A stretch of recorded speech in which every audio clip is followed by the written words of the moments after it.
नमस्कार। ओम नमः शिवाय। आज आम शिव ठाकुर पुराण विषय पढ़ा बुझला।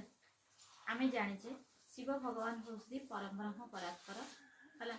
जहाँ कर आदि ना कि अंत ना से सगुण रूप देखा जाती पूरी निर्गुण रूप से ब्रह्मांड व्याप्ति रही बुझिपारे। प्रथम अवस्था जो आम शिव पुराण प्रथम अध्याय पढ़ा से कहते ब्रह्मा कहते नारद को नारद पचारुंट पितामह आज नारद कहते पिता आज मते शिव ठाकुर विषय किसी कहतु। यह जो शुणिले ब्रह्मादेव ब्रह्मा आज बहुत खुशी हो जाती सत आज आज एते पुण्य करी जहाँकि आज मु तो मुहर आज शिव ठाकुर पुराण कथा शुणापी आज खुशी होची। आज ठीक अच्छे मुझे ते कहूँ शुण है जे शिव ठाकुर केमी उद्भावन हेले सृष्टि कौन बुझल आम सब किपर उद्भावन है ब्रह्मांड किपर सृष्टि है ये विषय सब से पचारे तेणु सी कहते शुणु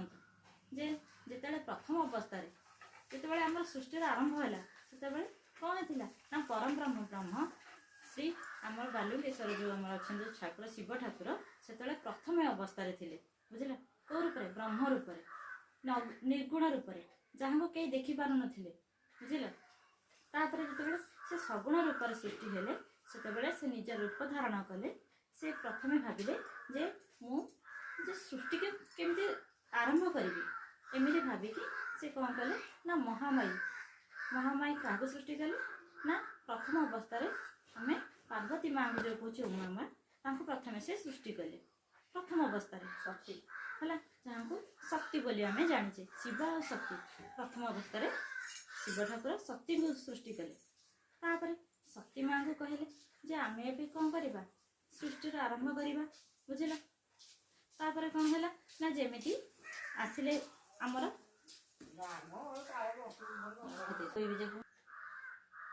हाँ एबे कौन है ना शिव ठाकुर शक्ति माँ को कहले आम ए कौन करवा सृष्टिर सर्जना करवा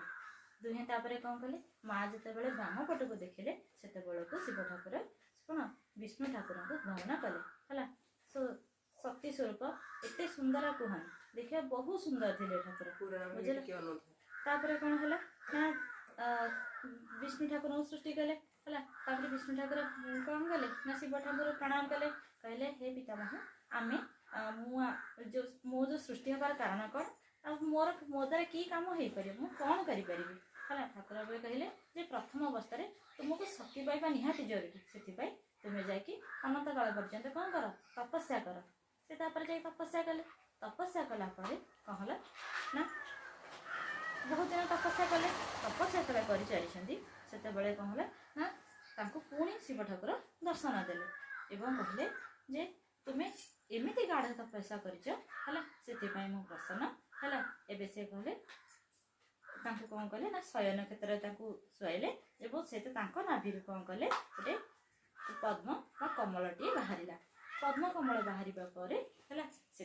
कौन देले ना पुणी ब्रह्म ठाकुर से सृष्टि कले से ब्रह्मा ठाकुर एवं आमर विष्णु ठाकुर दुहींकर सर्जना है एवं बुझीपाल प्रथम अवस्था शिव ठाकुर थे तापर विष्णु तापर ब्रह्मा तीन ठाकुर सृजना है। आज